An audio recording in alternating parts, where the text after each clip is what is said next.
Hello and welcome to our Energy Connect studio at ADIPEC 2023. I'm delighted to have once again in the studio Julien Perez, VP Strategy and Policy of the Oil and Gas Initiative, OGCI. Great to have you. Yeah, thanks a lot, Julian. Thanks for having me again with you. Great to see you again, Julien. Now, with COP28 only a matter of weeks away, what does the OGCI see as the key issues facing the oil and gas industry ahead of their climate talks? So I think, this COP has been, widely criticized. I think it's fair to say.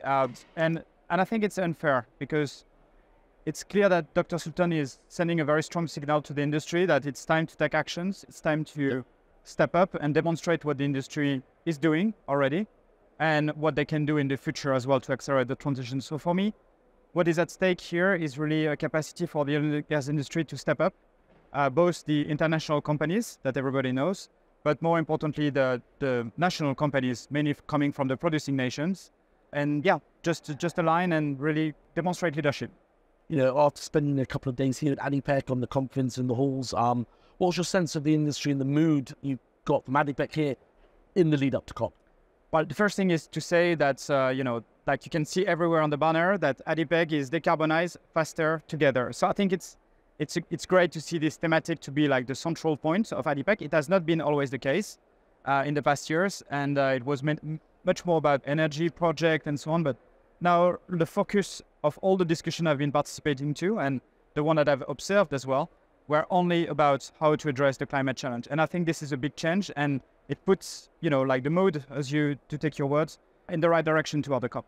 That's really good to hear, Julia. And where would you say the industry has shown the most progress in reducing emissions over the last few years? So I think there's been quite a strong focus on methane emissions. So let's put things in context. The direct emission from the industry and the emission coming from the energy they import, so the scope 1 and 2, for the oil and gas industry, it's 5 gigaton of CO2 equivalent, approximately. 40% of it, so 2 gigaton, is the methane. So it's twice the airlines, for instance, to put things in context. So putting a strong focus on methane emission reduction was a priority for the industry. And this has been made possible because technology have been deployed, have been tested, and now I think the industry overall understand that it's possible to achieve near zero methane emission in a very short time frame. Having said that, the methane emission continue to rise while the methane intensity decline. So that means that we have a very few concentrated large emitter that we need to address. And this is where the engagement toward NOCs, developing nation, non-OECD countries, is absolutely critical if we want to resolve the climate challenge. Absolutely, and that sort of leads on to my next question. Where and what can the industry accelerate in its climate action? So there's a few things. So of course, the methane emission is a big one. I just covered it, but it's a very important one. But if I may, I think this industry is as much more to provide to the world than what they are contained to by, the general audience. When you think about the oil and gas industry, you have to think about an industry that is capable of handling very large, complex projects with huge engineering capacity, with huge financial capacity, and also with the capacity to invest in countries and in markets that nobody dare to invest in, let's be honest. So this industry could provide a number of solutions such as hydrogen. This is a molecule that they have been manipulating for quite a while. Renewable energy, obviously most of them are investing into that. Could provide carbon capture and storage, EV charging points. Let's think about where are the service stations.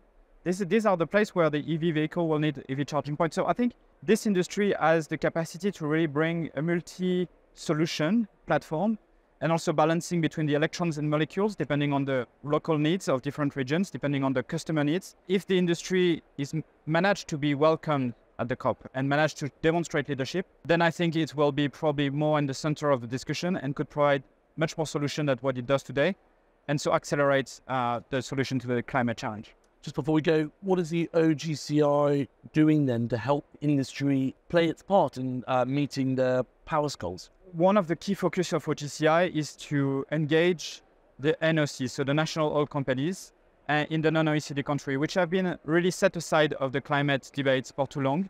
So I'm talking about Iraq, Kazakhstan, Azerbaijan, Algeria, you name it. And in those countries, the national companies play a central part in the economy because it's also contributing to the balance sheet of the governments, but also resolve a number of social issues in the countries. So it's absolutely critical that we have the NOCs contributing to the solution of the climate change because they can shape what the energy future will look like in those countries, which are also generally countries that face financial difficulties or social issues. So engaging the NOCs, understand what they need, what they can achieve, and how we can help them to accelerate that transition is, for me, a really key focus for OGCI. Really good deal, Julien. And I just want to thank you for coming down to the Energy Connect studio and maybe see you at COP28. I hope so, and thanks again for giving me this opportunity. Thanks everyone for watching, and I look forward to bringing more studio interviews from the show floor in the coming days.